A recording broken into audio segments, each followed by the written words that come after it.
esse aqui é o aquecimento, né, do Conavex, que é o primeiro congresso online nacional das vendas externas, que é um projeto que eu encabecei, que eu tive a ideia, e estou com muito orgulho assim, de participar, enfim, de ter criado e desenvolvido, né?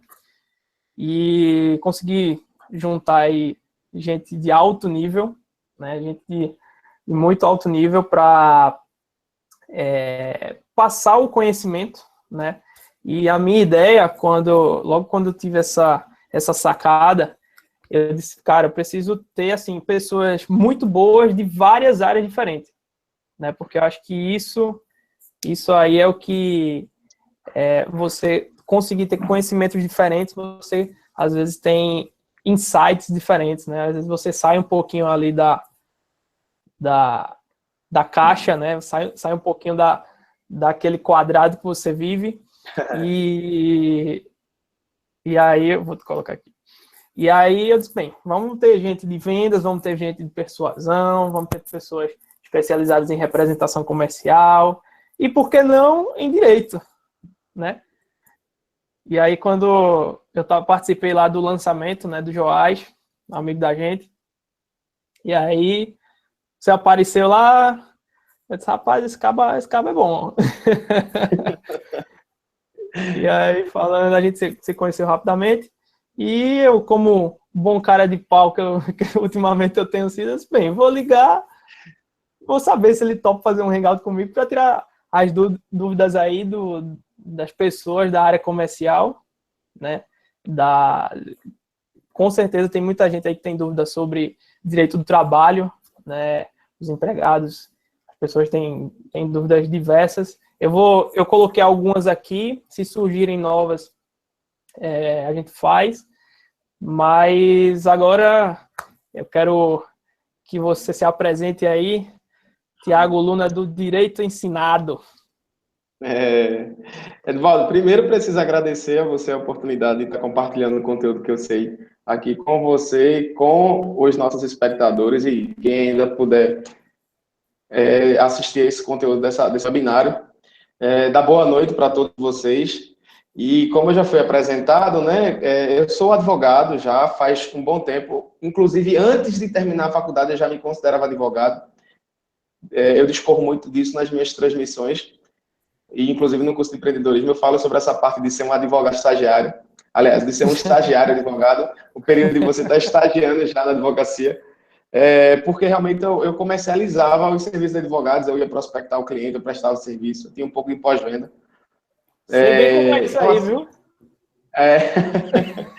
Pois é, então eu posso dizer para você que apesar de eu ter terminado a faculdade em 2011, no segundo semestre, de ter passado na OAB, na primeira OAB que eu fiz, eu já passei, em 2012, eu posso dizer para você que tenho quase 9 anos aí de advogado, de prática, de militância, então realmente eu acho que o conteúdo já é o suficiente para poder compartilhar com vocês. E mais uma vez me sinto lisonjeado de estar participando do congresso, tá? Se alguém quiser até acompanhar meus passos nas redes sociais, eu estou através do Direito Ensinado, @Direito Ensinado no Facebook, no Instagram, no Periscope, no Twitter. E eu estou com um projeto novo agora, porque eu realmente estou dedicado muito ao empreendedorismo na advocacia. Criei um Instagram novo, Tiago Luna no IG, que é IG do Instagram. Tiago Luna no Face, que é lá para o Facebook. Tiago Luna no TT de Twitter, para quem está lá no Twitter. E tem o tiagoluna.com. Para vocês estarem acompanhando esses passos aí de um advogado que está empreendendo, né? Faz um tempo. Inclusive, hoje eu estava conversando com um funcionário aqui e ele estava dizendo que eu tinha que abranger um pouquinho o conteúdo que eu estava dando, porque meus temas eles podem ser aproveitados além de advogados. Para você que está aí na área comercial, talvez eu realmente consiga contribuir de alguma forma. Enfim, com certeza. Oportunidade, boa noite, vamos começar. Se puder, estou aqui, prontinho. Muito bom. Acho que você já dá boa noite também a todo mundo, né, que está aí na sala. Eu acho que o primeiro ponto aí, antes mesmo de falar em trabalho, falar da parte jurídica e tudo mais, eu queria começar falando mesmo do empreendedorismo, né? Acho que foi bem legal. Acho que o advogado, antes de tudo, ele assim, ele é um empreendedor, né? Porque ele tem uma certa... Ele vai ser um autônomo, né? Ou ele vai trabalhar para um escritório, ou então ele vai virar um autônomo, né? Algumas pessoas conseguem seguir por esse caminho aí de autônomo, então isso é empreender, né? E eu acho que essa é a primeira questão que eu queria perguntar, assim, qual é a característica, né, independente de ser um advogado, ou ser um vendedor, ou ser um representante, qualquer coisa, qual é a característica que tu acredita que é importante, né, para você empreender enfim, hoje em dia, o que é que você acha dessa questão do empreendedorismo, tanto no direito como em qualquer outra área? Show de bola. Bem, eu vou começar a falar do direito, vou começar falando do nicho específico do direito, e depois eu vou falar o que é que eu acho que tem que ser feito pelos empreendedores em qualquer nicho. Inclusive, é o tema da minha palestra, né, Edivaldo? A necessidade de você levar as regras comuns do empreendedorismo ao seu nicho de mercado. Pois é o seguinte, o advogado, ele é empreendedor sim, porque o pessoal não está acostumado a ser educado assim nas faculdades. Poucas faculdades, elas ensinam, tem essa cadeira de empreendedorismo, sequer de administração. Então, realmente, o advogado, ele, além de ter a dificuldade de, quando chegar na prática, tem muitas questões de direito que ele não sabe, a questão administrativa, meu Deus do céu, é pior ainda. Eu realmente sofri muito, há duros aprendizados. Hoje eu sei que o advogado, ele realmente é empreendedor sim. Ele tem que saber de administração, ele tem que saber de financeiro, ele tem que saber de comercial, entendeu? Então, o advogado, ele tem, principalmente o advogado autônomo, que tem todo o escritório ali, todo relacionamento com o cliente, toda a administração do escritório sozinho. Também. Exatamente. E é muito importante. Se eu for fazer uma pergunta hoje para 10 advogados, se eu chegar assim e dizer assim, você sabe o que é fluxo de caixa? Eu acho que... O cara vai dizer, opa, falando grego aí, falando... que língua é essa? E olha que advogado ainda entende aí de latim, né? Pois é, exatamente. Então, assim, é realmente carente. O curso de Direito é carente de empreendedorismo, de ensinamentos empreendedores. E, abrangendo além do direito, eu acho que todas as áreas, elas, para quem quer montar o próprio negócio, o brasileiro adora isso, ele tem que saber empreender. A gente hoje tem muito conteúdo gratuito na internet, através de escolas. Posso dizer rapidamente aqui, 3 escolas, o Sebrae, a Faz Inova, a Endeavor Brasil, eu vou até abranger, falar mais de 3. Você tem a USP, tem a Fundação Getúlio Vargas, já vamos em 5. Então, hoje você diz assim, eu não sei empreender, eu não sei administração, eu não sei relacionamento com procurar. Não, o cara disser assim, não sei nem aonde procurar. O cara vai dizer, meu amigo, então você não está querendo procurar. Tem. E são conteúdos bons, porque eu já fiz vários cursos dessas instituições. São conteúdos muito bons, que dá para a gente aprender muita coisa. Pois é. Então, assim, eu acho que o empreendedorismo está efervescente para os brasileiros. E eu acho que a gente tem que aproveitar esse momento. A gente está passando por uma disrupção no modelo de mercado. Com certeza. O modelo de mercado convencional, ele aos poucos ele está mudando. A gente está vivendo um processo de informatização de tudo. A tecnologia está tomando conta de tudo. Eu vou te dar uma estatística que eu li através de uma matéria do Terraço Econômico. Em 2006, das 5 maiores empresas do mundo, as 5 maiores, apenas uma era de tecnologia, que era a Microsoft. Isso em 2006. Hoje, 2006. Hoje, das 5 maiores empresas do mundo, apenas uma não é de tecnologia. E tecnologia, pessoal, não conceito. Pois não, Eduardo. Não, assim, que inversão, né? Então, se a gente tinha 1 para 4 de um lado, a coisa inverteu, né? Agora mudou totalmente de quadro. Exatamente. E se você for estudar, quando eu falo que são empresas de tecnologia, não são empresas que vendem tecnologia. são empresas que têm na tecnologia a sua forma, o seu canal de relacionamento com o cliente. Por exemplo, a Amazon. Muito bom. A Amazon é a concorrente da Hotmart, do Walmart, é um supermercado online, onde você compra tudo pela internet.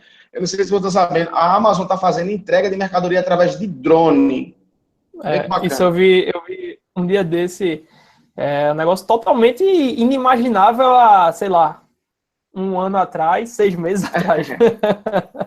Pois é, inimaginável para a gente, mas eu acho que eles já estão pensando nisso há muito tempo. E isso daí refresca a necessidade de você estar acompanhando todas as inovações, de você estar pegando essas inovações e adequando elas ao seu mercado, ao seu nicho. É o que eu costumo falar, eu até fiz uma postagem falando sobre isso. Esse tempo que você demora para conhecer a tecnologia, para conhecer aquela informação que vai te ajudar muito no processo de produção do teu produto ou da prestação do teu serviço, eu denomino, eu e outras pessoas que a gente costuma conversar, de delay de conhecimento de mercado. Então, do tempo que nasceu aquela tecnologia até o tempo que você aprendeu, esse período todo, a gente denomina de delay de conhecimento de mercado. E é importantíssimo que esse seu delay seja o mínimo possível. Porque assim você vai conseguir desenvolver vantagens competitivas contra os seus concorrentes. Bem, essas são algumas regras que a gente pode dizer que são regras comuns ao empreendedorismo em qualquer área, né? Isso. Em qualquer área. E, assim, eu falo que empreender, você já sendo área comercial, é um pouco mais fácil porque eu, por exemplo, trabalhei com B2B, né? Vendas para pessoas que iam revender, empresas que iam revender, na verdade. E essas empresas, os donos e tal, os distribuidores, no meu caso, eu fui vendedor de uma siderúrgica, então eu trabalhava com distribuidores de aço, né? Que, em tese, não tem... É uma coisa muito fora da tecnologia, vamos dizer assim. Mas eles são muito empreendedores, né? Então, o contato de um vendedor com clientes que também são empreendedores leva você também a querer também ser um pouco empreendedor, né?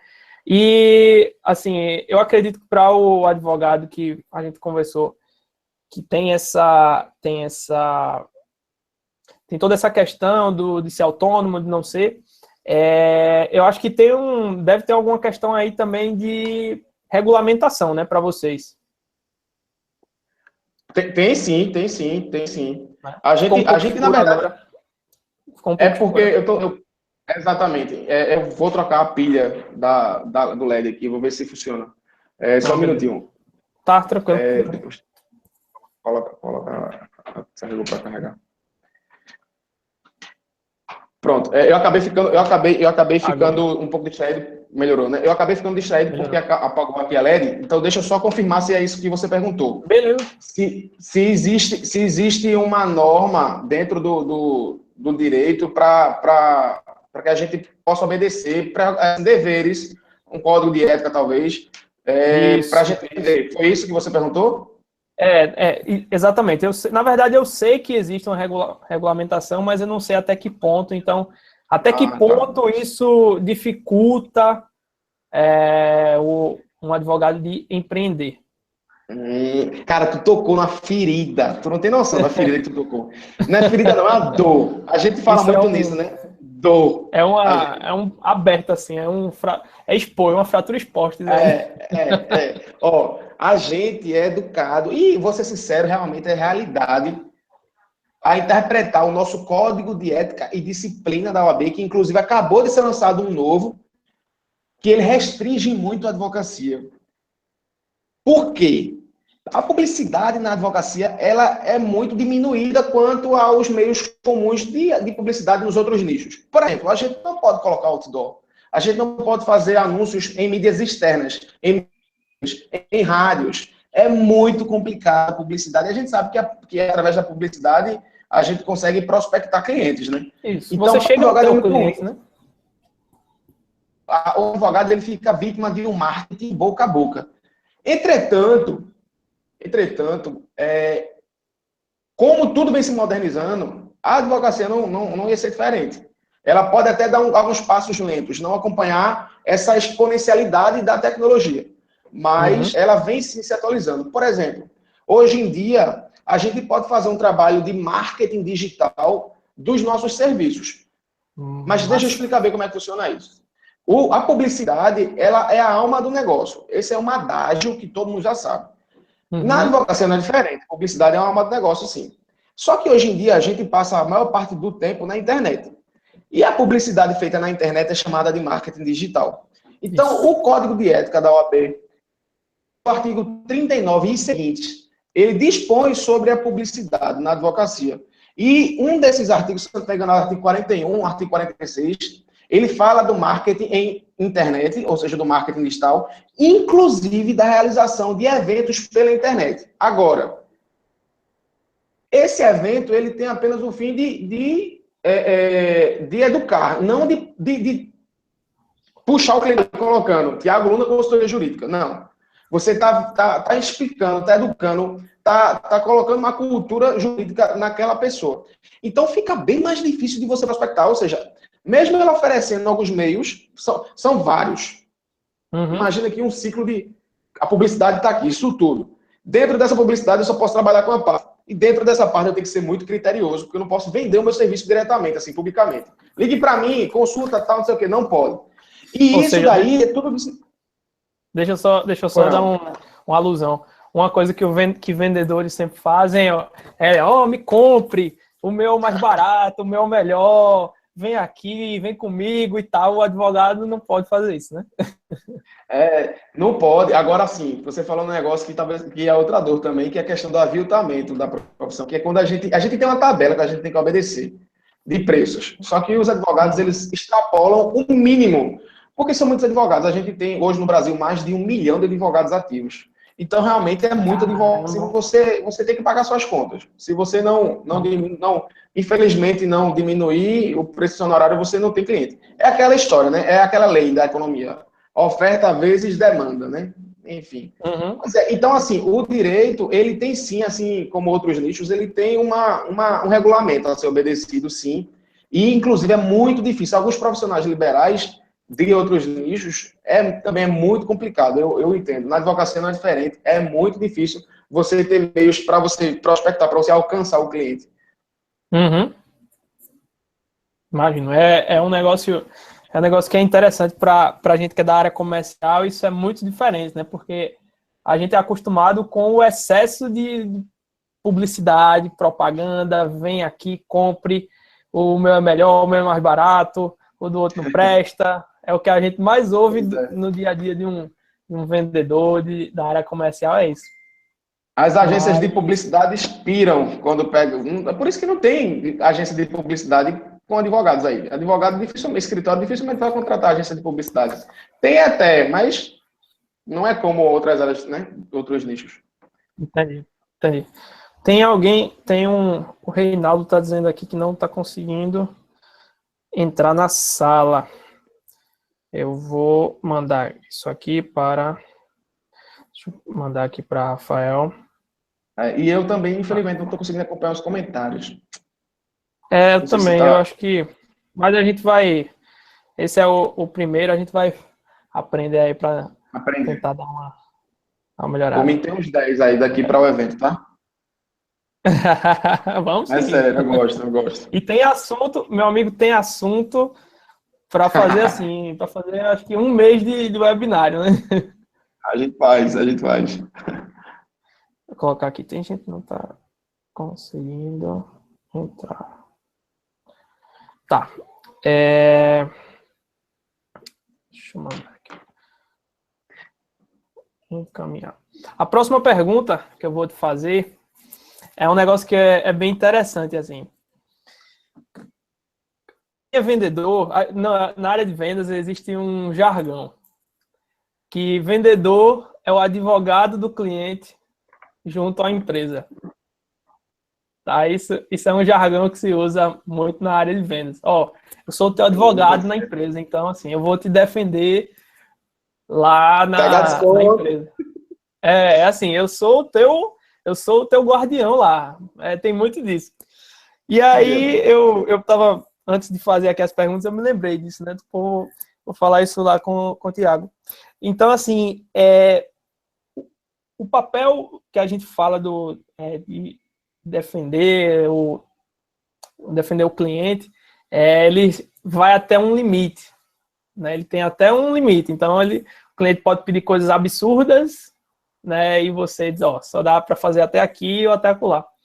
No direito, como você tem essa escala, não, até esse ponto aqui dá para fazer, dá para ajudar, a partir disso não tem como. Acho que isso envolve até um pouco de ética também, como é que é essa dinâmica aí para o advogado? Pois é, eu vou falar três coisas assim que talvez respondam bem essa pergunta. Primeiro, a gente pode trabalhar nos preços dentro do limite da tabela. Né? A tabela ela prevê o mínimo e prevê o máximo. Só que, na verdade, do máximo, ele pode ser extrapolado. Tá? Porque o cliente, o nosso cliente, ele pode dizer assim, eu quero te pagar um a mais. Ele está querendo pagar mais. Entendeu? O que não pode é cobrar menos, que é a prática do aviltamento. Só que, infelizmente, acontece. E é difícil demais. Então, essa é sobre preço, esse é um dos porquês. A gente pode trabalhar, assim, preços mais dentro de um patamar mínimo e máximo. Outra coisa é a questão de ter, assim, eventualmente, situações no processo que a gente tem como... A gente orienta o cliente assim, como você falou, né? O vendedor, ele é o advogado do cliente junto à empresa. A gente se depara muito com o seguinte, às vezes a gente vê que o cliente não tem uma perspectiva boa no processo e a gente acaba preferindo fechar num acordo menor para garantir alguma coisa. É melhor 8 do que nada, né? É melhor 5 do que nada. Na mão do que dois voando. Hoje exatamente, pronto. Hoje, por exemplo, eu tive uma situação assim. Eu tô tem um processo meu que eu estou patrocinando. Quando eu atendi a parte disse que tinha feito todos os pagamentos do financiamento do carro, estava com todos os comprovantes, que inclusive já tinha juntado no processo porque o processo já estava ativo. Ele trocou de advogado. Ele não estava gostando do advogado, estava se sentindo desassistido e aí me contratou. E aí, quando eu peguei o processo já andando, eu vi que tinha alguns comprovantes, só que eu não folheei todos os comprovantes. Eu vi que tinha comprovante, me baseei na informação de que ele estava lá com todos os comprovantes de pagamento. E aí chegou um despacho, o pessoal dizendo que não estava com todos os comprovantes, pedi para que ele juntasse. Foi então que ele me disse assim, eu não tenho todos os comprovantes porque eu não paguei todas as parcelas. Aí, tu me dissesse que tinha pago tudo, e aí? Aí, pronto, esse cara, ele não tem uma perspectiva boa de ganhar o processo. O juiz, vai ser ou 8 ou 80. Ou ele vai ganhar tudo ou ele não vai ganhar nada. Porque ou o juiz aceita aqueles comprovantes e entende que ele pagou tudo e que não tem todos os comprovantes, mas que pagou tudo, porque ele disse isso no processo. Ou então o juiz vai dizer, você não trouxe todos os comprovantes, perdeu. E aí ele... Entendi. Assim, aí o que é que eu fiz? Eu preferi propor um acordo. Ele tinha para receber aí mais de 30 mil reais, de acordo com os cálculos que eu fiz, só que eu fiz uma proposta de acordo de 6 mil. Então, assim, a gente tem essas condições de trabalhar assim, dentro de limites, tanto na contratação, quando o cliente vem nos contratar, que eu acho que sua pergunta foi mais para isso, como dentro do processo, porque é complicado, a advocacia ela tem dois tipos de você ganhar, de você receitar, né? Porque a gente tem processo que a gente ganha no começo, tem processo que a gente ganha no final. Então, cada um tem sua regra. A gente tanto pode estipular preços... É aquela questão, né? São regras... Esse é o fluxo de caixa. Esse é o fluxo de caixa que você mencionou no início, né? Pois é. O advogado não atenta a isso, né? Verdade. Pois é, cara, interessante. Eu acho que agora a gente já pode entrar aí na parte mais das dúvidas, né, sobre o direito, o trabalho. E eu vou começar logo direto ao ponto, né? Vendas externas tem que ter carro, né? Você tem que ter um carro para você andar. Já sei o que você vai perguntar. É logo assim, é logo na veia. Tá. Muitas vezes, quando você vai ver uma oferta de emprego, tem lá, tem que ter veículo próprio. Essa questão de ter o veículo, utilizar o veículo para o trabalho, né, meio que prestar o serviço para a empresa e utilizar o seu veículo. Até que ponto a empresa pode utilizar, se isso está dentro da lei, de que forma isso se dá aí em relação ao direito.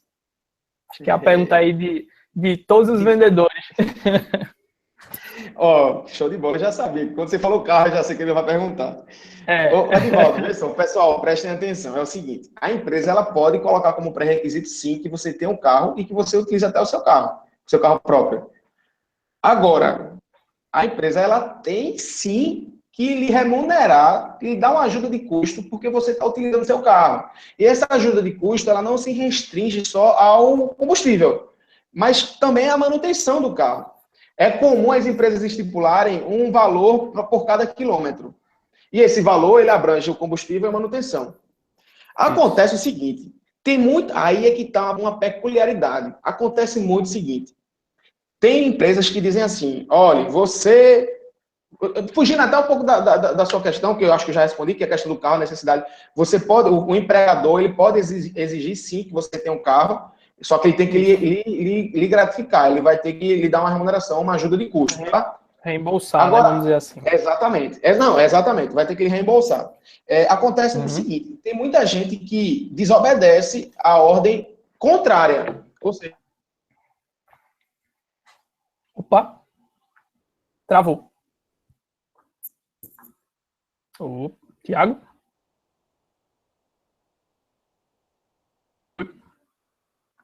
Ih, rapaz. Tá me ouvindo? Travou. Deixa eu ver aqui com ele.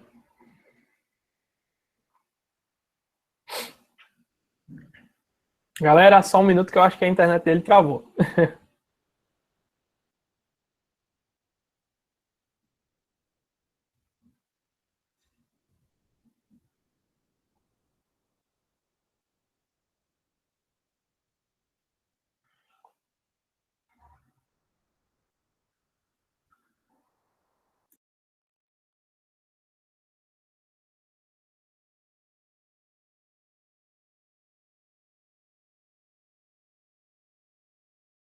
Já tô...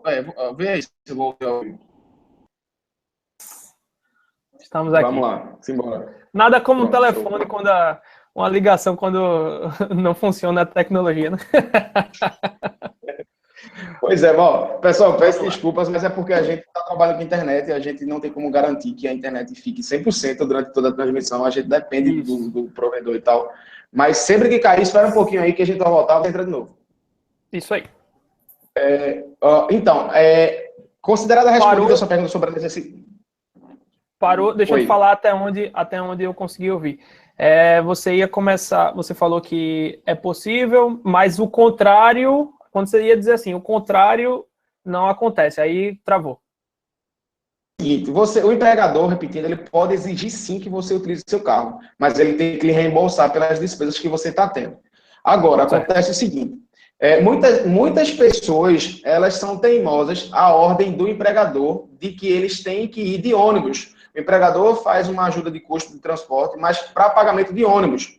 E aí, o empregado prefere ir de carro. Acontece o seguinte, essa decisão, ela não está pacificada pelo TST ainda. A gente tem decisões de tribunais inferiores.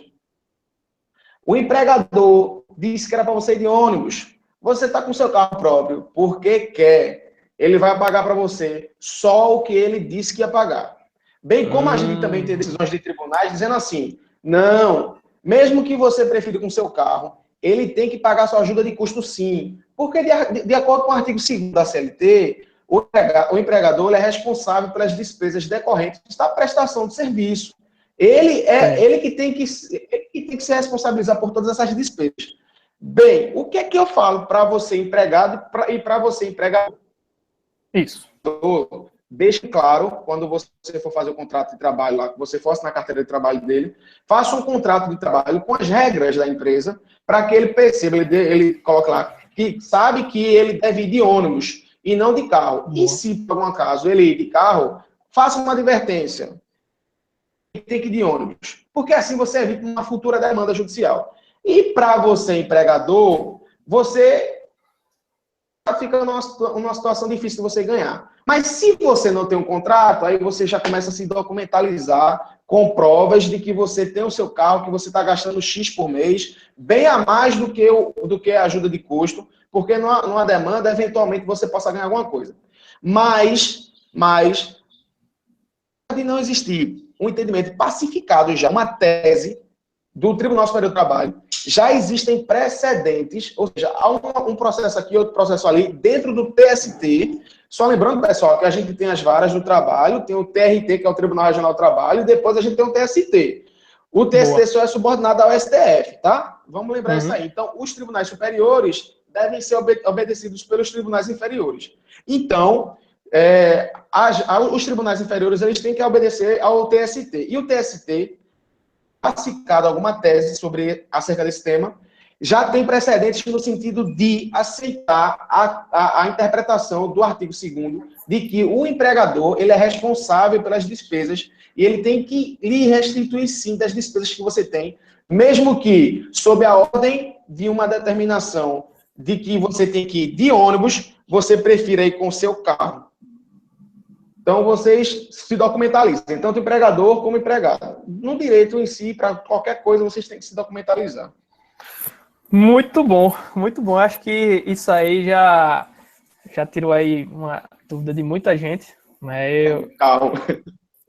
E assim, principalmente empresas que são muito distantes da cidade. Assim, eu trabalhei em indústria que era fora, né? Que era bem distante. Então, essa questão do reembolso, de ônibus, de carro. Para vendedor externo não tem jeito, é o carro. Mas quando é vendedor interno, essa questão aí vai de ônibus da empresa, vai de ônibus normal, isso é uma questão que sempre você roda, sempre cai no mesmo lugar.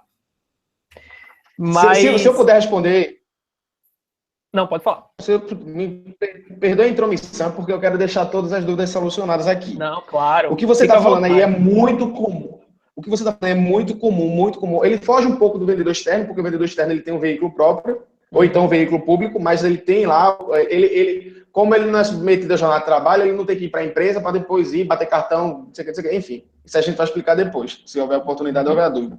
Mas o que você está falando é o seguinte, o translado casa-trabalho, trabalho-casa, hora de trabalho, desde que você não tenha transporte público que possa, naquele horário, lhe deixar no trabalho e depois lhe deixar na sua casa. Vamos supor, você mora numa cidade vizinha. O primeiro ônibus começa a circular de 8 horas da manhã, mas você tem que pegar no trabalho de 7 horas. O que é que você faz? Você tem que sair com um veículo ou próprio, ou veículo alugado. E isso daí, na maioria das vezes, a empresa ela vai e pega o ônibus, loca o ônibus para ir buscar na sua casa e levar você no trabalho. Nessa situação, a gente chama de horas in interi, que é horas no itinerário. E aí, isso daí entra na hora de trabalho, entendeu? Então, ele começou, vamos supor, ele saiu de 7 horas da manhã, chegou de 7h30 no trabalho, começou a trabalhar de 7h40.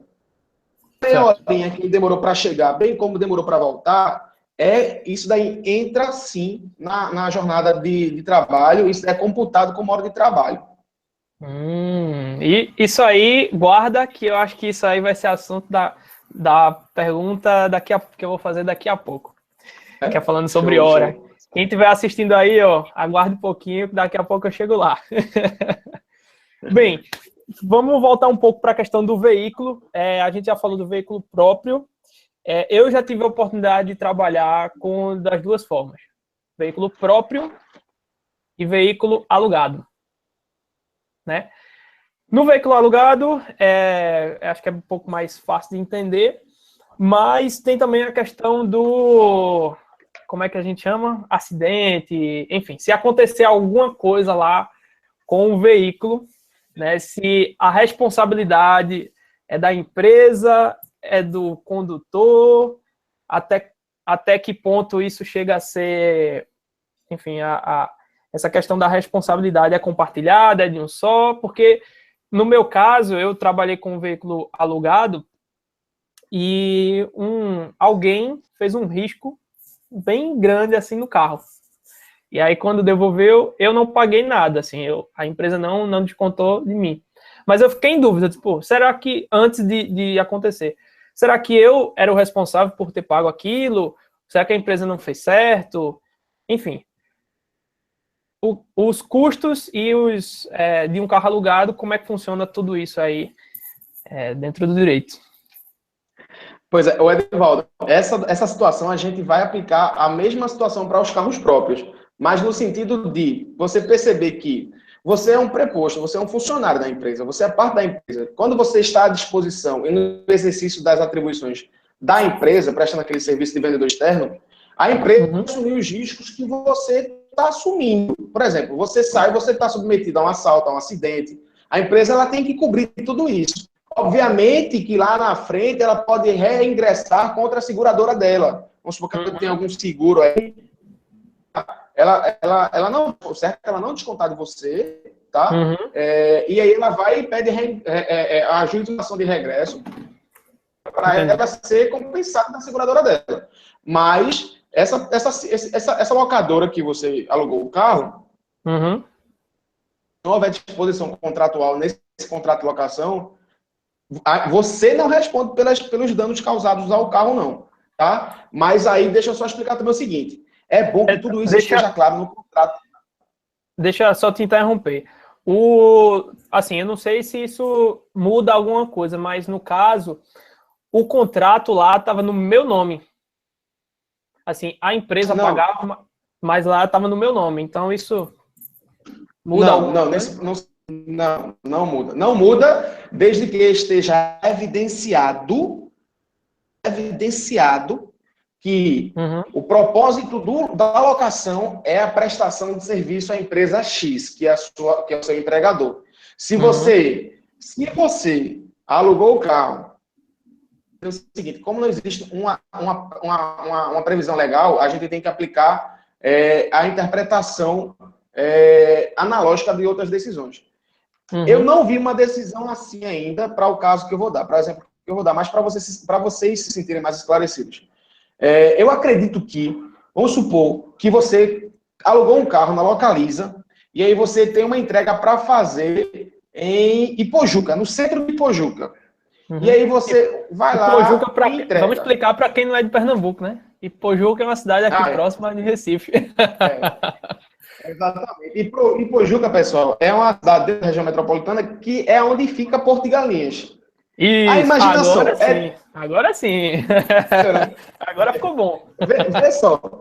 Edivaldo, eu vou te colocar na cilada, vê só. Pessoal, imagina o seguinte, Edivaldo alugou o carro, na oferta de emprego dizia assim, você tem que ter carro. Ele não tinha carro. Aí ele vai, não, vou alugar o carro, porque eu passo um mês com o carro alugado, quando eu ganhar meu primeiro salário, eu vou e financio o meu.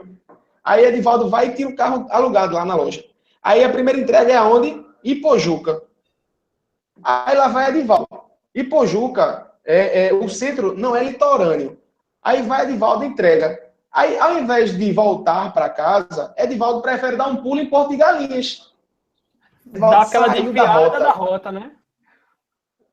Entendeu? Aí acontece do carro ser riscado na praia de Porto de Galinhas. E aí? O empregador ele tem culpa disso? Não. Na minha interpretação, Edivaldo tem que se responsabilizar pelo prejuízo. Mas, se o arranhão foi no centro, Edivaldo está exercendo a função de empregado. Ele está à disposição, subordinado e na missão da empresa. Entendeu, Edivaldo? Muito, muito legal você falar isso, Thiago. Não só pela praia, tá? A praia... Mas, inclusive, essa questão do veículo no final de semana, né? Se pode usar o veículo, pode usar no final de semana, ou seja, fora do horário de trabalho, não pode. Essa era uma dúvida que nós, vendedores, às vezes conversávamos. Pode usar, não pode usar, a empresa permite, não permite, ficava nessa dúvida.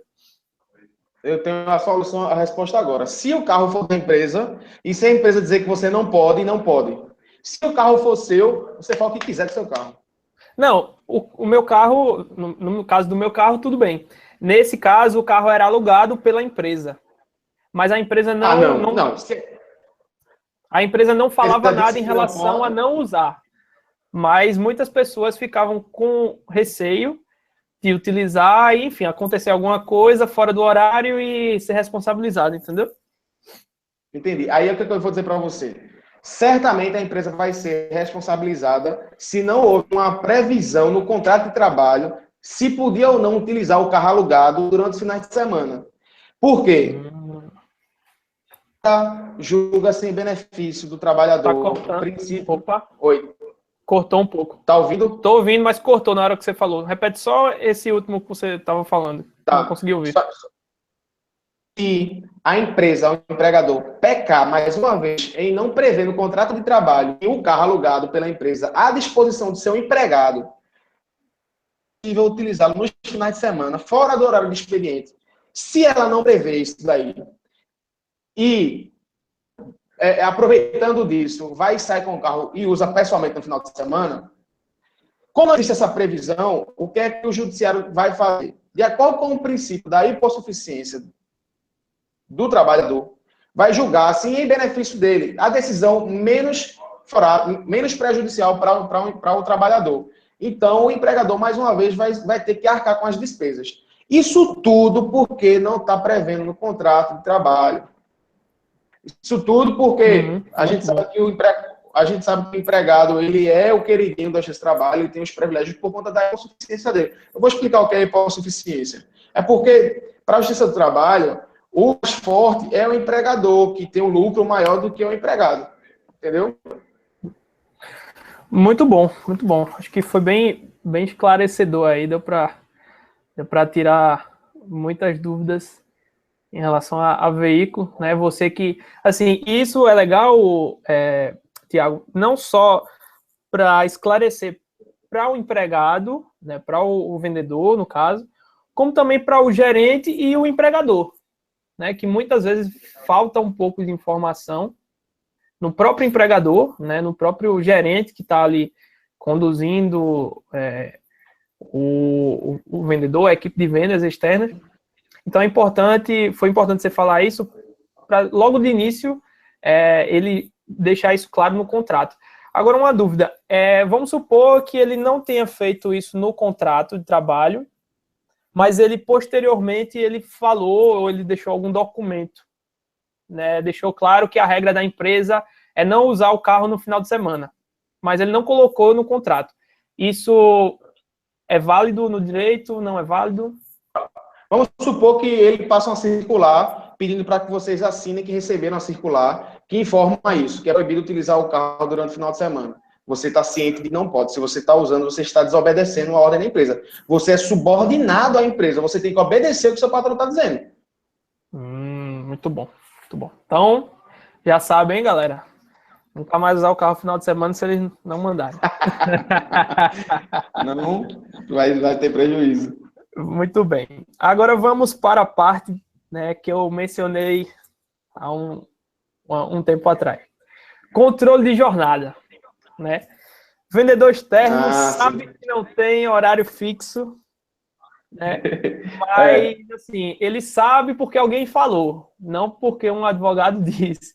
Então, assim, como é que funciona essa questão juridicamente, de controle de jornada, bater ponto, hora extra, vendedor tem direito a hora extra, não tem? Como é que é isso? Tu falou assim, sabe por que outro vendedor externo falou, mas não sabe por que um advogado se falou, não, enfim. Tu falou um negócio aí. Eu vou ler para vocês aqui o artigo 62, inciso 1º da CLT, que é a consolidação das leis do trabalho, para começar a responder a vocês. Vejam só. O artigo 58 da CLT começa a falar da jornada de trabalho. Aí vem o artigo 62 e diz o seguinte: não são abrangidos pelo regime previsto nesse capítulo, ou seja, todas as disposições da jornada de trabalho, elas não abrangem, inciso 1º, os empregados que exercem atividade externa, incompatível com a fixação de horário de trabalho, devendo tal condição, olha aí, empregador, devendo tal condição ser anotada na carteira de trabalho e na Previdência Social, na carteira de trabalho e no registro do empregado. Ou seja, é realmente verdade, de acordo com o artigo 62 da CLT, inciso 1º, o empregado externo, ele não é submetido à jornada de trabalho. E por quê? Porque praticamente é impossível o empregador ele registrar a entrada e a saída, o intervalo intra-jornada, que é o horário para descanso, de almoço, alguma coisa assim. É impossível para ele. Agora, impossível que eu diga assim, ele não tem como controlar, mas vamos supor que ele desenvolveu alguma tecnologia que ele possa controlar. A partir daí, ele se submete, esse empregado externo, ele se submete à jornada de trabalho comum de 44 horas semanais, respeitadas as incidências de horas extraordinárias. Muito bem. Ou seja, já sabe, né? Está ali dentro, não tem... Essa é uma pergunta, Tiago, que nas pesquisas, antes de vir conversar com você, eu descobri que é uma das perguntas mais feitas no Google. Se você colocar lá, vendedor externo, vendedor externo, uma das primeiras coisas que aparecem lá é como é que chama? Jornada de trabalho, e você falou de intrajornada. Intrajornada. Então, muita gente pesquisa sobre isso, porque às vezes não sabe aonde encontrar informação, né? Então, dentro do que você falou, muito vendedor, muito gerente, muito empregado externo trabalha final de semana também. Já vi. Então, dentro dessa realidade que você passou, trabalhar final de semana também faz parte assim, de não ter controle, só para deixar bem claro. Jornada assim. Especial. Isso. Sim. Sim, porque veja bem, como você não tem jornada de trabalho, você dá a missão para ele, e ele vai ter que fazer aquilo que você está pedindo, independe do horário. Imagina um caminhoneiro que só pode trabalhar de segunda a sábado. Uhum.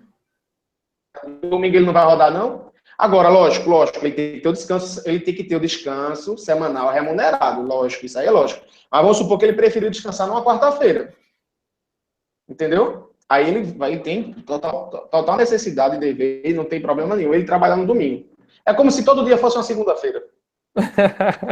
Pois é, aí entra mais uma questão que eu estava até pensando aqui. Já que o vendedor, veja só, agora lógico, já que ele não tem horário, né? Mas muitas vezes a empresa diz, você tem que visitar fulano, dá uma lista lá e você tem que visitar esses caras dia tal, ele dá uma escala para você fazer de clientes para visitar. E o vendedor ele pode chegar assim e dizer, não, hoje eu prefiro visitar fulano ao invés de cicrano, porque a empresa, já que eu não tenho um horário delimitado, eu faço o meu horário e, enfim. Não sei se você conseguiu entender. Se ele não tem jornada fixa e a empresa vai determinar algumas rotas, algumas coisas para ele fazer, então ele pode dizer, não, eu prefiro fazer essa aqui do que essa hoje. Entendi. Edivaldo, eu entendo assim. Uma coisa é jornada de trabalho fixa. Hora para começar e hora para sair. Outra coisa é você não obedecer a determinação da empresa. Porque se eu estou dizendo, eu sou patrão, eu digo assim, olha, você vai ter que primeiro, vamos supor, você está ali em Campinas. Você tem que ir em Campinas, primeiro naquele fornecedor, naquele cliente, e depois eu quero que você vá em Piracicaba. Aí depois eu quero que você vá a Ribeirão, por exemplo, Ribeirão Preto. Enfim, ele vai dizer lá. Depois eu quero que você desça lá para Ubatuba. Meu Deus do céu, eu estou com pena desse vendedor. Mas enfim. Se o patrão deu essas rotas, ele tem que obedecer agora. Ele vai ter que parar, vai descansar. Ele pode até alongar. Pode até fazer mais do que as 8 horas diárias, porque ele não tem jornada de trabalho. Mas a gente tem que saber o seguinte: a prática consecutiva de você colocar o empregador para trabalhar 10 horas por dia, todos os dias, isso daí dá ensejo, sim, à reparação, tá? Não pode interpretar assim, não, porque ele vai estar utilizando, de acordo com o artigo 9º, se eu não estou enganado, utilizando a CLT para prejudicar o empregado. Isso daí não pode acontecer. Tá? Muito bom. Então, só repetindo, uma coisa já é trabalho, outra coisa é obediência, tá? Cuidado aí. Não, assim, eu fiz questão de fazer essa pergunta, porque com certeza isso deve ser dúvida, né? Essa questão da roteirização e do horário de trabalho, isso é dúvida para muito vendedor externo, tá? E eu acho que você foi bem claro, assim. Você tem que, se a empresa determina... Não, é só dizer, se a empresa determina uma rota, é uma coisa. Se você está com você não ter horário específico de trabalho, é outra, né? São coisas diferentes. Exatamente. E eu vou além, Essa prática que eu disse de colocar um empregado para trabalhar umas 10 horas por dia, isso daí é escravidão, tá? Não é escravidão. Tiago está dizendo que é escravidão porque ele acha que é escravidão. Não, é escravidão, tecnicamente falando. É trabalho escravo. A gente pensa que não existe trabalho escravo porque trabalho escravo era uma coisa antiga. Não, pessoal. Existe muito trabalho escravo. Esses cruzeiros que vocês passam aí fazendo, que passam 1 mês, 2 meses no alto mar, você não tem noção de como tem trabalho escravo nesses cruzeiros. O vendedor, quando bate a meta aí, ganha a premiação da empresa e ganha a viagem aí para o Caribe, ó, tá lá o cara trabalhando 12 horas por dia, 14 escravo. Horas por dia. Ó, teve então, um amigo meu que ele trabalhou 9 meses. 9 meses. Ele trabalhou 9 meses, ele folgou 10 dias. Caramba, foi mesmo. Ou seja, e no caso dele, ele podia entrar com a reparação? Demais. Eu até propus a ele, mas ele não quis, não. Chegou um comentário aqui do Michel, tá? Pois não. Fala, Michel. Tem uma cliente em Ipojuca também. Já que a empresa não dá... ele se entregou, vai para Porto de Galinhas também, tá vendo? Brincadeira. Tem uma cliente em Pojuca também. Já que a empresa não me dá ajuda de custo, eu deixo o carro na integração e vou de ônibus até lá, que é mais econômico. Deixa eu ver aqui. Eu não sei se foi a mesma pergunta. Eu acho que essa foi uma pergunta, a de baixo aqui é outra história. Então não foi bem uma pergunta, foi um comentário, né? Ele disse que ele vai até um certo ponto. Eu faria o mesmo para economizar. Pois é, ele faz isso. Então, foi um comentário aqui. Valeu, Michel, pelo comentário. Tem outro comentário aqui que eu não sei se foi dele também, né? Eu não estou conseguindo enxergar, mas está aqui. É importante que tenhamos registro no Core. É importante que tenhamos registro no Core, uma vez que somos autônomos. Você é autônomo. É porque você é representante comercial. É um tipo específico de autônomo. Sim. Não, sim, exatamente. Autônomo aí pode ser várias coisas, mas não. Eu tô concordando. Essa aqui até eu sabia. É importante. Eu sou autônomo, sou advogado. Mas você é representante. Eu sou OAB. Core, você é representante comercial, né? Na sua regional, tá? Exatamente. Eu digo que eu sei porque eu tentei, né, ainda ser um representante, e ainda posso ser, mas agora não. E assim, você tinha que ter o registro no Core, você tinha que pagar as taxas do sindicato, tinha uma série, bem parecido talvez com a OAB, é um órgão regulamentador. Então, acho que valeu pelo comentário aí, Michel. Quem tiver mais dúvidas, vai mandando aqui que a gente vai sabatinar o Tiago. Tô preparado, meu filho, tô preparado. Ele veio armado aí, viu? Bem, se vocês quiserem, tô aqui, meu número é tal. Falamos aqui de hora extra, controle de trabalho e a danada da insalubridade, né? Eu já vi... Eu estou sempre puxando aqui para o lado da venda externa, como o nosso congresso é para venda externa, então eu já passei como vendedor por alguns lugares um tanto quanto tenebrosos, para não falar palavras mais pesadas assim, que não foram tão fáceis. Só um minutinho, apaga a luz aqui, deixa eu pegar outra bateria. Jadson, beleza. Pega aí, por favor, outra. Mas pode ir perguntando, eu estou ouvindo, pode perguntando. Beleza. Pode perguntando. E aí eu passei, né, por alguns lugares que foram tanto quanto tensos, né, não foram muito fáceis de passar, E eu tenho certeza que todo vendedor, ou a maioria dele, passa por essa dificuldade, né, de estar na rua. Aí tu deu uma piscada aí, não foi? Foi, agora Tá voltou. parecendo... Ih, aí. E aí a gente volta para aquela questão. Trânsito, tá na rua, pode ser assaltado, pode ser... Enfim, pode acontecer várias coisas quando você está externo. Não só vendedor, mas quem trabalha externamente. Isso chega a ser um caso de insalubridade? Não é? Como é que funciona isso para quem trabalha Show de bola. externamente? Responda agora. Deixa eu primeiro falar só o seguinte. Macho. Deixa eu falar só o seguinte, ó. Existem alguns adicionais, né, que o empregado tem direito. Alguns deles que a gente fala muito é o adicional de periculosidade e de insalubridade. Nesse caso que você falou, Edivaldo, a gente, na verdade, interpreta como adicional de periculosidade. Opa, então foi até bom que eu tinha dúvida de saber o que era cada um, então pode ser dúvida de muita gente também. Então deixa eu explicar. Adicional de periculosidade, ele é um adicional fixo de 30%.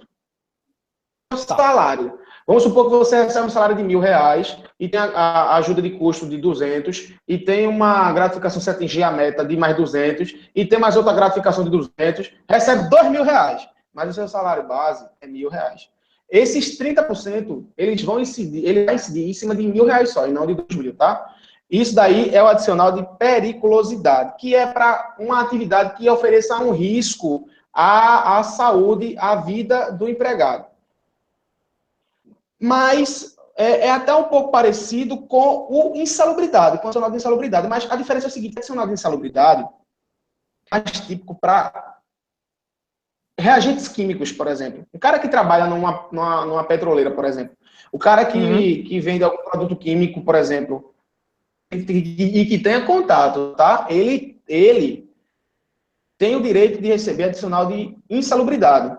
E quem tem uma atividade assim perigosa, carro forte, por exemplo, tem direito a receber adicional de periculosidade.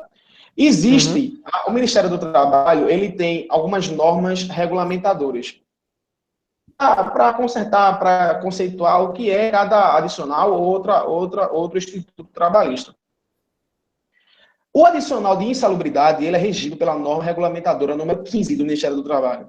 E o adicional de periculosidade, ele é registrado, regulamentado pela NR14. Dizer o seguinte: o adicional de insalubridade, ele tem 3 divisões. Tem o pequeno, o médio e o grande. O baixo, o médio e o alto. Esse pequeno, você incide 10% do seu salário. O médio, 20%. E o alto, 40%, se eu não estiver enganado. Então, tem essa regrinha também do adicional de periculosidade. Mas deixa eu falar o seguinte. A gente tem os EPIs, que são os equipamentos de proteção individual. O operador, o funcionário, o responsável técnico de segurança do trabalho, ele está ali para fiscalizar aquela atividade que é insalubre ou que é perigosa, para que o funcionário ele utilize EPIs, né? Para justamente o empregador ele pague os adicionais. Agora sim, o equipamento de proteção individual ele tem que estar bem conservado, ele tem que estar sendo trocado, ou seja, ele tem que estar sendo inspecionado pelo técnico de segurança, pelo especialista.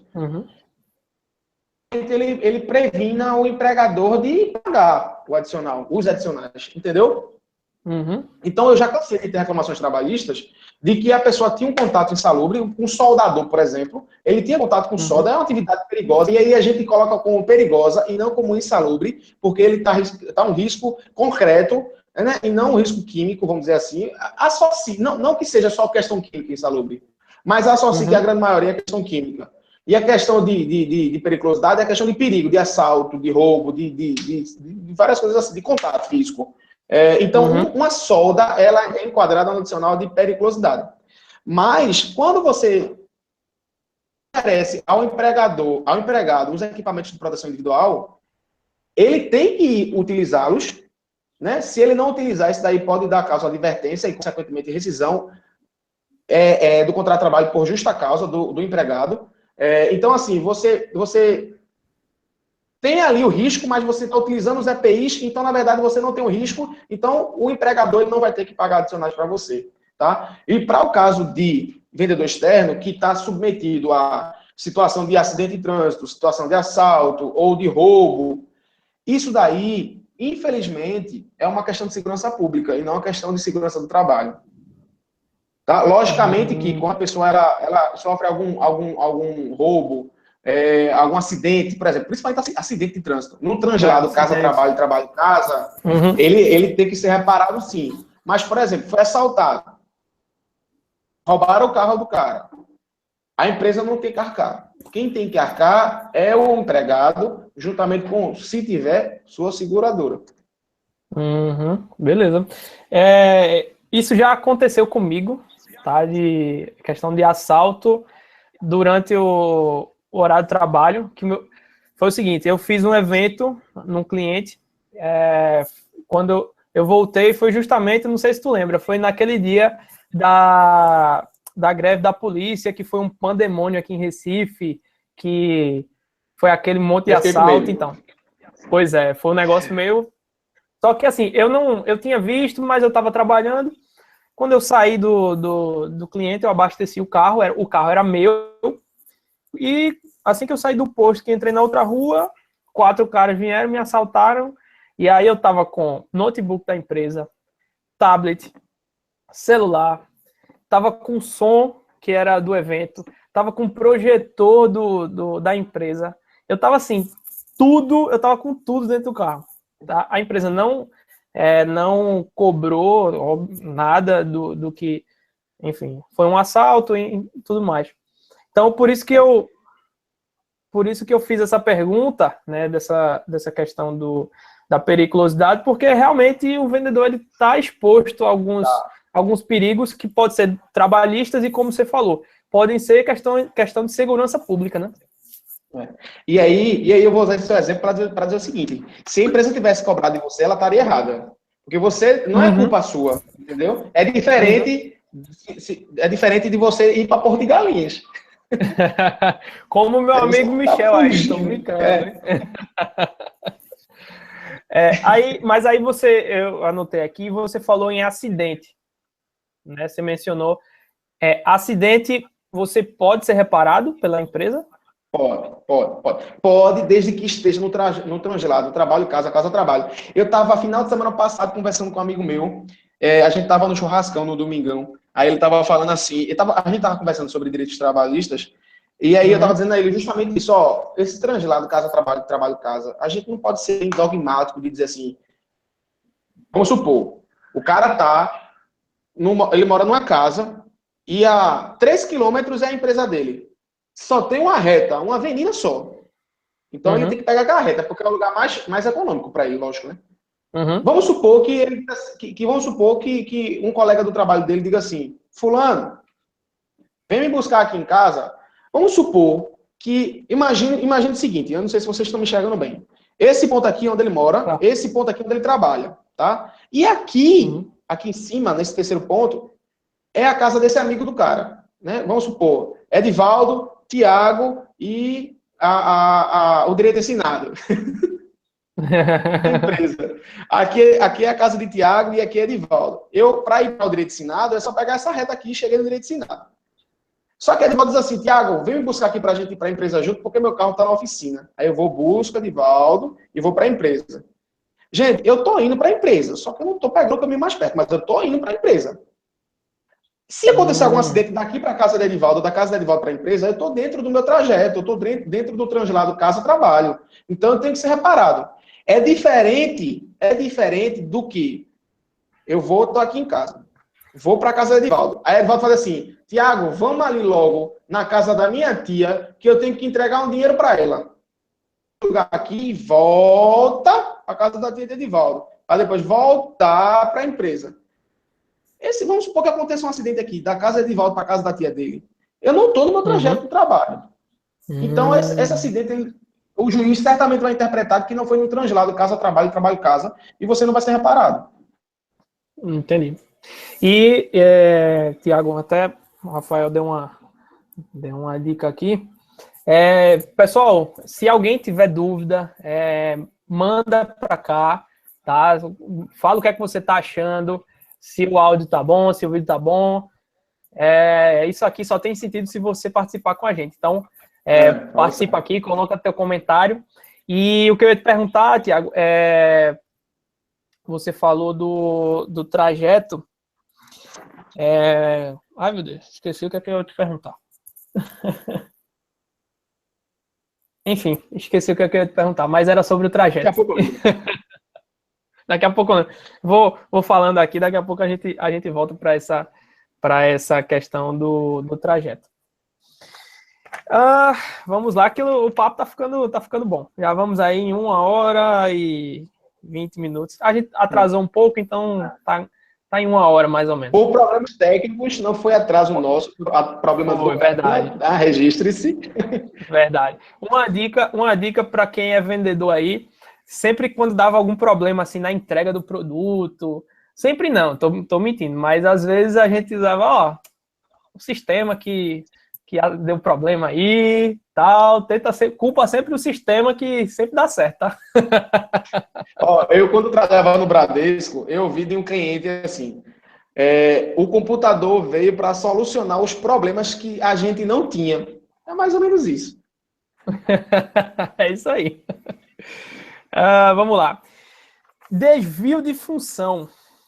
Outra pergunta que está lá no Google, no nosso amigo Google. Muita gente coloca lá qual é a obrigação, né? O que é que está dentro das funções de um vendedor, como a gente identifica que isso está fora das atribuições de um vendedor, por quê? Já vi situações em que o vendedor tem que cobrar, por exemplo. O cara tem que fazer a cobrança, e isso acontece muito, mas muito mesmo.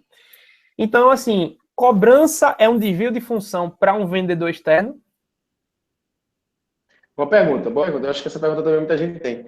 E é desvio de função sim, Edvaldo. Porque, veja bem, você é vendedor. Você Fica vende. ligado aí, galera. Essa pergunta é boa. Você não tem que se preocupar em cobrar. Entendeu? Então, assim, se houver uma prática de cobrança que lhe exponha demais, que lhe ofereça um risco, vai que o cliente é chato, meio matador, aí você começa a se documentalizar tudinho, porque você pode, na reclamação trabalhista, promover e requerer o desvio de função para outro cargo da empresa. Talvez exista um cargo na empresa de cobrador, não sei. Entendeu? Auxiliar administrativo, auxiliar financeiro, não sei. Cobrança, mas geralmente existe a área financeira, cobrança. Exato. Então, é um desvio de função, sim. Legal. Tá? Assim, tem essa e tem outras. Aí eu não lembro de todas, né? Mas eu acho que essa da cobrança, eu falo, enfim, por coisas que eu vi na prática e que muitas vezes, Thiago, por medo de perder o emprego, eles fazem, tá? Eles muitas vezes se expõem. Eu tinha uma regra assim comigo, que eu disse, em dinheiro de ninguém. Tá? Essa é uma regra que eu tinha. Então, assim, até para passar uma mensagem mesmo, se você aí passa por isso, se você é vendedor, você tem que saber do seu direito, né, da sua função. Então, o Thiago explicou bem aí, se a sua função é vendedor, então você pode até às vezes cobrar, mas aí tem que ver essa questão. É muito delicado, né, Thiago, essa... Sabe como é que eu penso? Eu penso assim, Edvaldo, eu penso assim. Eu acho o seguinte, a gente tem que pensar sempre lá na frente. O cara, quando entra na empresa, ele não se contenta em ficar no primeiro cargo que ele entra, ele sempre quer ser promovido. Uhum. Então, eu cobraria. Eu vou falar para você. Quando eu trabalhava no Bradescão, mais uma vez falando, eu trabalhei na parte de recuperação de crédito também. O pessoal aproveitava que eu era advogado. Beleza. Só tranquilidade, né? Para não dizer o contrário, ligando pro povo, meu filho, pague seu velho safado, paga a dívida, né? Não podia dizer assim não, mas a gente cobrava. Só faltava dizer isso, né? Mas teve uma situação que eu fui cobrar um cara na casa dele. Isso já é totalmente absurdo, de jeito função. Mas é uma prática, foi um ato isolado. Não de cobrar, mas sim de sair do banco, da dependência do banco, para me expor na casa do cliente. Eu cheguei no cara, o cara, por coincidência, estava saindo com um carro. E taquei com a mão assim para ele, ó, na frente do carro. Para aí. O cara foi embora. Quase que Não, eu tava a pé e o cara tava de carro. O cara quase que batia em mim. Eu tava junto com... Eu, na época, era assistente. Eu tava junto com a gerente da conta do cara que tava cobrando. Foi uma resenha. Tem um amigo meu... Deixa eu só tentar... Eu imaginei a cena assim, tu chegando, parecendo aquele filme da SWAT, aí fechando o cara assim, o cara correndo e... Eu imaginei essa cena agora. Mas foi. E aí eu tive que pular fora do caminho do cara, porque o cara ia me atropelar. Ele ia me atropelar. E aí, se eu fosse atropelado, aí eu estava no exercício da minha função assim, do interesse do banco, estava ali indo cobrar, subordinado pelo banco, estava durante o trabalho, eu ia ser reparado, né? O bichinho ia pegar. Aí essa ainda é uma dúvida que eu tenho, Thiago. Por exemplo, se a empresa pede para você fazer isso uma vez e só, né? Isso é ainda desvio de função ou faz parte ali, ou se é uma coisa muito frequente? Como é que você distingue o que é desvio mesmo? Tem que ser frequente. Tem que ser frequente, então... Exatamente. Aí vão dizer assim, sim, Thiago, frequente quantas vezes por semana? Eu não sei.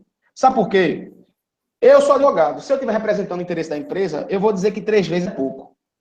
Se eu estiver representando o interesse do empregado, eu vou dizer que 3 vezes é muito. E quem é que vai dizer se é pouco ou se é muito? O juiz. Entendeu? Entendi. Não é diferente de empregada doméstica. Empregada doméstica é assim, a diarista. Se você leva ela até 2 vezes na semana na sua casa, ela é diarista. Se ela vai a partir de 3 vezes, ela já é empregada doméstica. Por quê? O tribunal já dispôs disso. Se você não tem garantia no tribunal, é própria lei. De empregada doméstica nova. Entendi. Muito legal mesmo. Eu acho que eu tô aprendendo tanto quanto quem está assistindo agora aí. São dúvidas que nós que não somos da área do direito, a gente tem muita, né? A gente tem realmente bastante dúvidas em relação a isso. E às vezes isso deixa você, como eu te falei, deixa você um pouco com receio, né, de fazer algumas coisas que fiquem fora aí dentro das suas características, né? Comentário da Ingrid. Não acredito que eu estava perdendo. Oi, Ingrid, obrigado. Fica com a gente até o final, que tem bastante pergunta. Manda a sua também, que eu tenho certeza que você deve ter alguma pergunta. Eu estou tentando falar tanto... Pode falar. Deixa eu aproveitar. A Ingrid vai gostar do que eu vou falar agora. Bicho, vai ser um prazer para mim a gente ter um novo webinário e... vez, né, Ingrid, por favor. E assim, cara, se der, eu sei que existe toda uma estratégia de negócio, todo mundo aqui é comerciante, todo mundo sabe. Se der para você disponibilizar isso, disponibiliza para o pessoal assistir o replay, tá? Eu até compartilho no meu canal do YouTube, se você quiser. Eu acho que eu vou fazer isso, vou pensar no teu caso, vou dar essa colher de chá aí para todo mundo. Porque realmente... Tô pedindo por vocês. Eu tô sendo advogado de vocês, tá vendo? Olha aí, cara, muito bom. A gente chegou no ponto que eu gostaria de falar. A gente vai sair um pouquinho do direito em si, né, da parte jurídica. E eu queria falar sobre o que um advogado pode ajudar, né, pode contribuir com as pessoas de vendas, como, por exemplo, normalmente advogados são muito bons com oratória, né, são muito bons com essa parte da persuasão, né, que é um assunto que eu gosto bastante. Então, vamos para essa parte que eu acho que é boa de falar. O que é que um advogado pode ajudar aí em vendas, né? Porque o vendedor, às vezes, ele acha que sabe tudo, mas o advogado, o cara é mestre na persuasão, né? A gente tem que estar com a oratória e a persuasão ali 100%. Edvaldo, vê só, eu acabei de lançar um curso gratuito para advogados, né? Porque meus seguidores aí, advogados, que são gatilhos mentais para advogados. E deve, com certeza, servir para vendedores externos. Porque gatilho mental, ele é uma das regras comuns do empreendedorismo que podem ser aplicadas a diferentes nichos. Logicamente que existe uma estratégia, né, para você utilizar gatilhos mentais. Por exemplo, como a advocacia ela tem algumas atividades peculiares, a gente não pode utilizar de todos os gatilhos. Mas, o que eu posso dizer para você? Você tem que se conscientizar do seguinte: da mesma forma que quando eu atendo um prospecto, que é aquela pessoa que vem no meu escritório, que não é meu cliente ainda, ela tem um perfil de ser meu cliente, e através do meu atendimento e dos gatilhos mentais que eu utilizo, eu converto ela em cliente. O que é que eu faço? Eu sou sempre sincero, gatilho mental da sinceridade, eu sempre escuto o que o cliente tem para dizer, gatilho mental de ouça o que o seu cliente tem para dizer. Eu sempre falo de urgência, eu sempre mostro que o meu produto tem que ser usado urgentemente, gatilho mental da urgência. Eu sempre falo que meu cliente, meu produto, meu serviço, ele é único e difícil de ser encontrado no mercado, gatilho mental da escassez, mas saindo das regras comuns do empreendedorismo, que eu aplico na advocacia, que pode ser aplicado no seu nicho de vendedor externo, tem umas coisas que a gente aprende muito em curso de oratória, que é questão de você treinar o seu discurso. E treinar o seu discurso não é só parar na frente do espelho e começar a dizer: oi, tudo bom? Meu nome é Tiago, eu sou representante, eu sou vendedor da Johnson Johnson, não sei nem como é o nome daquela marca.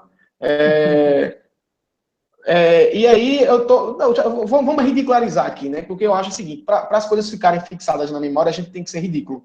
Que o cérebro da gente já é cientificamente comprovado que ele consegue entender o ridículo. Me fala uma marca de preservativo, Adivaldo. Jontex. Chega eu na farmácia do trabalhador, digo lá, é o seguinte... Eita, foi logo na do trabalhador, né? Exatamente. É tudo a ver, né? Aí eu chego assim e digo: meu nome é Tiago, eu sou vendedor de marca de preservativo, eu estou trabalhando com a Jontex.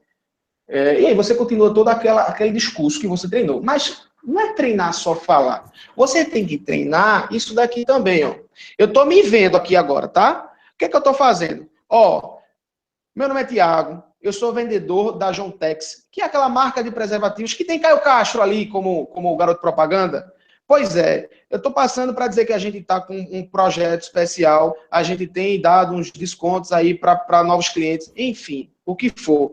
Mas o que eu estou querendo que você veja é que eu estou em pé e estou trabalhando a minha linguagem corporal. E como é que você treina a linguagem corporal? Você treina isso filmando o seu discurso. Não é só chegar e falar, gravar o que está falando, depois dar o play e vai escutar o que falou. Não, você tem que gravar. Por quê? Isso daqui... tu for fazer uma venda com a mão aqui, tu não vai vender, certamente, velho. Porque, tipo, eu sou o vendedor da Jontex, se tu quiser, a gente tá com uma promoção aí. Vê a diferença, pessoal. Isso daqui, quando você filma, você corrige, tá? E tá treinando, você vai acabar desenvolvendo aí novos clientes. E uma terceira e última, são várias, na verdade, que eu posso dar aqui, mas para não se alongar muito, vocês estão percebendo. Advogado, deixa eu perguntar uma coisa. Advogado treina no espelho, filmando, quer dizer? Então, demais. É mesmo? Olha, pensando que tá olhando na frente do juiz, assim, tal. A gente treina. Seu juiz de merda, você vai ter que aceitar. Você fala isso. Com certeza você fala isso. Excelência. Excelente.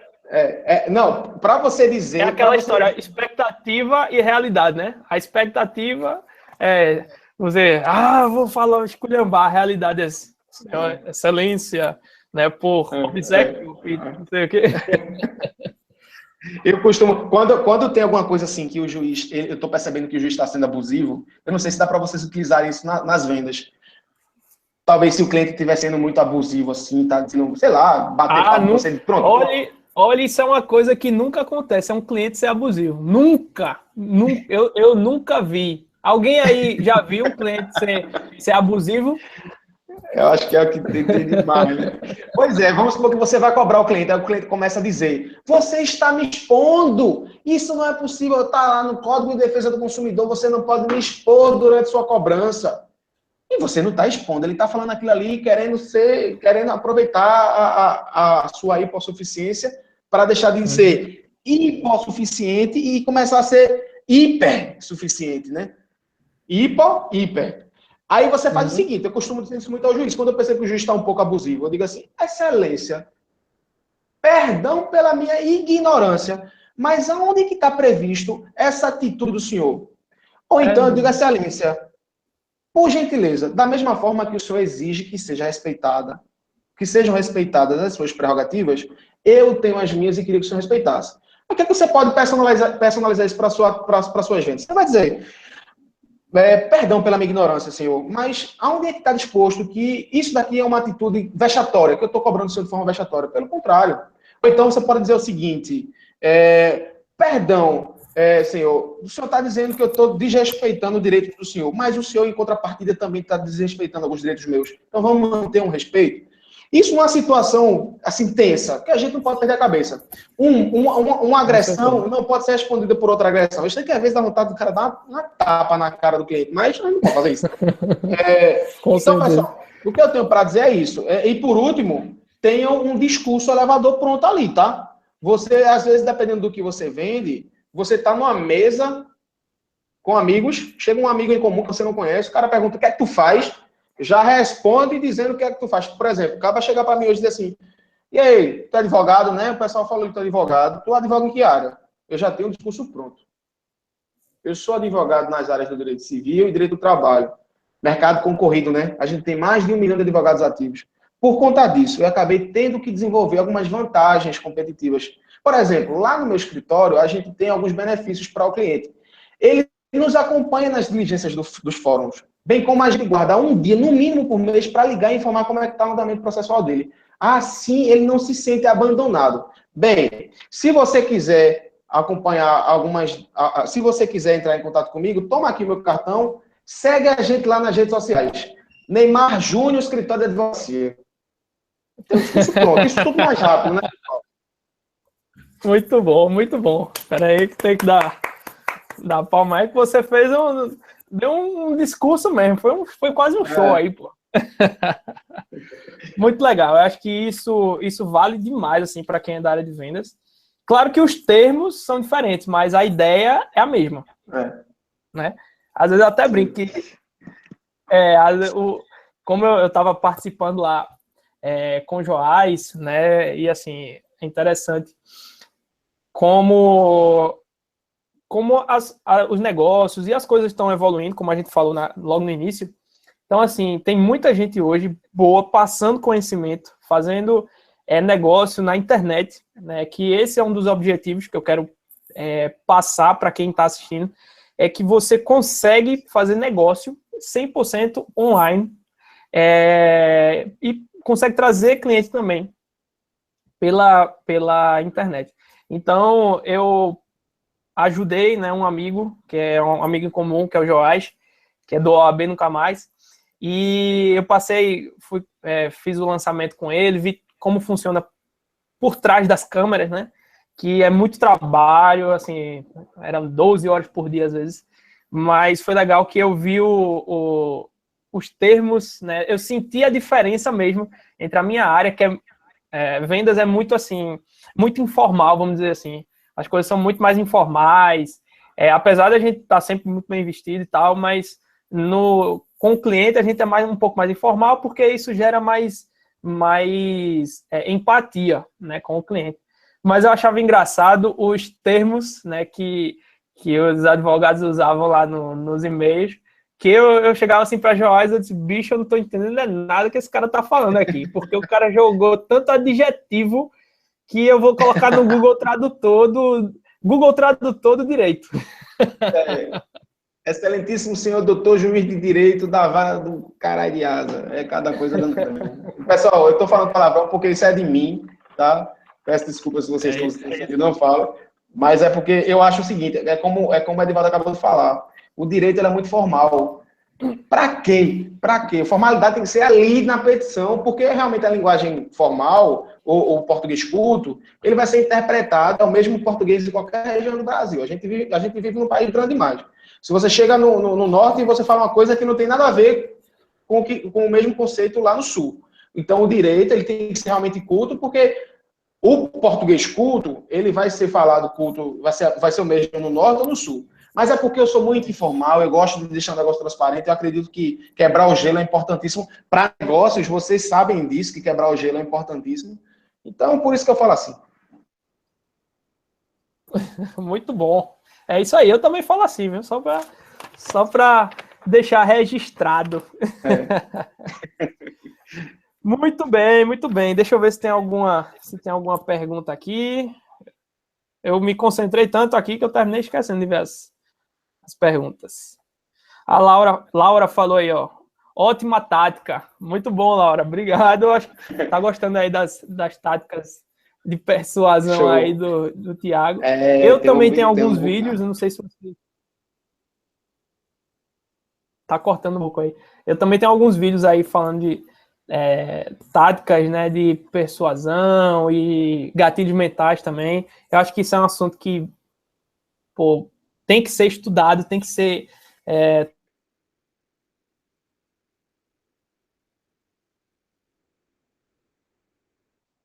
Caiu aqui, meu Deus. Travou. Espera voltar aqui.